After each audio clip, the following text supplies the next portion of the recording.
single day I'm gonna make something great. That's my way. Every single day I'm gonna make something great. That's my way.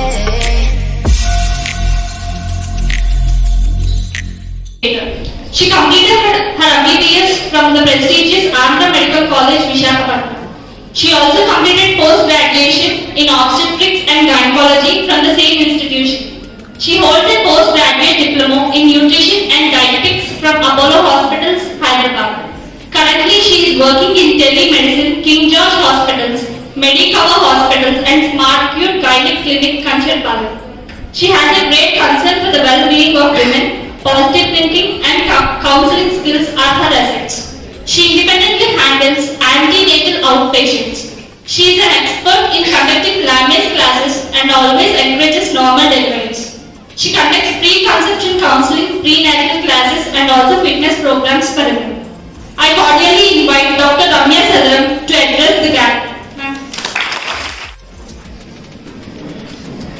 First of all, good evening and thanks to Vignam College for inviting me on this prestigious occasion, and happy Women's Day to all the colorful women out there.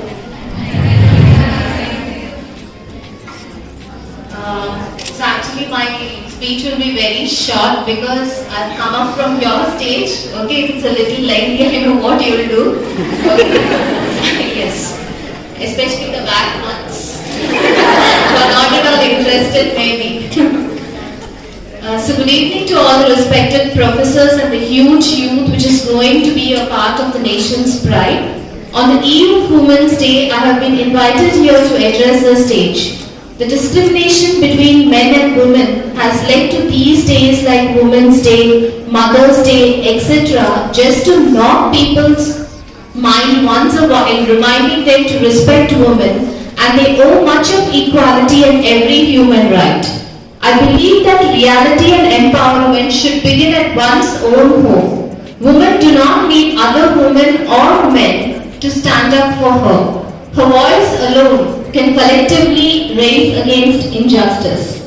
Equality at home is a step to peace.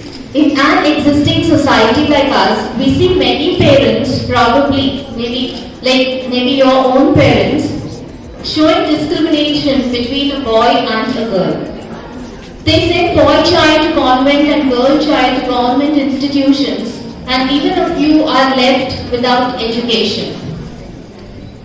So here I will not prefer to pull out someone else's story or biography, but would like to share my life experience with you. For me, childhood was a smooth ride. My parents are well educated and never felt low for both their children being girls. Actually, I am the younger one and my sister is Dr. Nalini. She is a dentist and also a childbirth educator.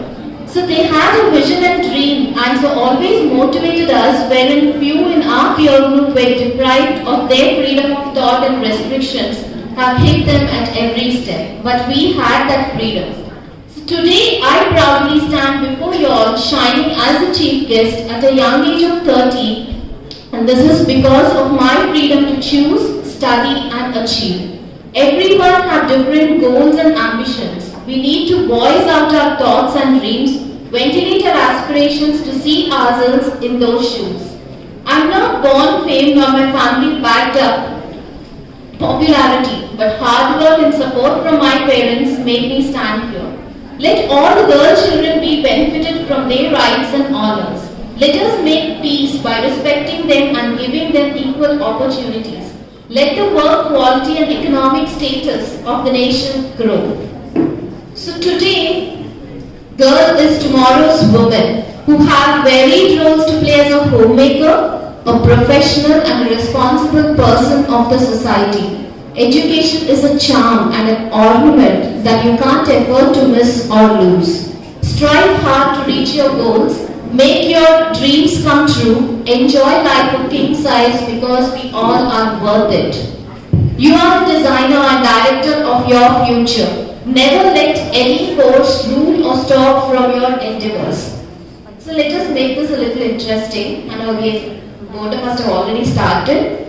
Here I am just quoting you a small story. Okay, have you heard about the rabbit and the tortoise story we've been hearing from our childhood, right? So let us make a little modification basing on our theme, that is equality for everyone, especially between men and women. So once upon a time, a turtle and a rabbit had an argument about who was faster. So they decided to settle the argument with a race. The rabbit shot ahead and ran briskly for some time. So then, seeing that he was far ahead of the turtle, he thought he would sit under a tree for some time before continuing the race. He sat under a tree and soon fell asleep. The turtle plodded on and overtook him and soon finished the race, emerging as the undisputed champ. The rabbit woke up and realized that he lost the race. So the moral of the story is? Yes. So the rabbit was disappointed at losing the race and he did some thinking. He realized that he had lost the race only because he was overconfident and careless. If he had not taken things for granted, there is no way the turtle could have beaten him. So he challenged the turtle to another race. The turtle agreed. The time the rabbit went all out and ran without stopping from start to finish, he won the several miles. So again, the moral of the story is fast and consistent will always beat the slow and steady. So it is good to be slow and steady, but it's better to be fast yet reliable. But the story does not end here. The turtle did some thinking this time and realized there is no way he can beat the rabbit in a race. The way it was currently formatted, he thought for a while and then he challenged the rabbit another race. But this time, a different route. Okay, it's not a normal route, but there was a river in between the target. So in keeping himself made consistent to be consistently fast, the rabbit took off and ran at top speed while he came to a broad river. The finishing line was a couple of kilometers on the other side of the river. The rabbit sat there wondering what to do. In the meantime, the turtle trundled along, got into the river, swam to the opposite bank, continued walking and finished the race. So the moral of the story is, first identify your core competency and then change the playing field to suit your core competency. So again, the story still did not end here.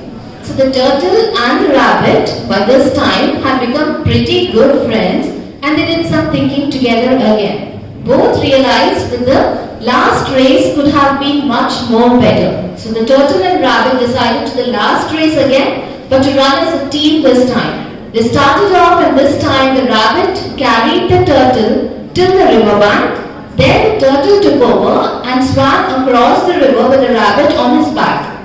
On the opposite bank, the rabbit again carried the turtle and reached the finishing line together. So both the turtle and the rabbit felt a greater sense of satisfaction than they had earlier. So the moral of the story is, it's good to be individually brilliant and to have strong core competencies. But unless you are able to work as a team and harness each other's core competencies, you will always perform below par because there will always be situations at which you will do poorly and someone does well better than you.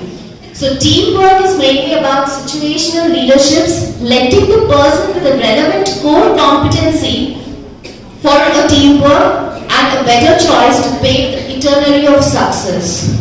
So I hope you all a bright future and all the best. Thank you for giving me this opportunity.